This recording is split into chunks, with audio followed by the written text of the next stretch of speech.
να παίζουν στο υπολογιστή παιχνίδια, αυτά που δεν είναι από την ηλικία τους.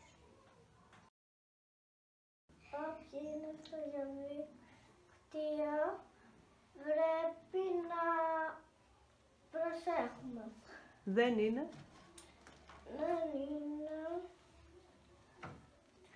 Πραγματικοί φίλοι μας. Δεν στέλνουμε φωτογραφίες που προσβάλλουν. Θα μιλάμε γενικά. Βάζουμε ασφαλείς κωδικούς. Είμαι στο διαδίκτυο με μέτρο. Εγώ και εσύ μαζί στο διαδίκτυο προχωράμε. Τις διαδρομές μας με ασφάλεια καθάμε.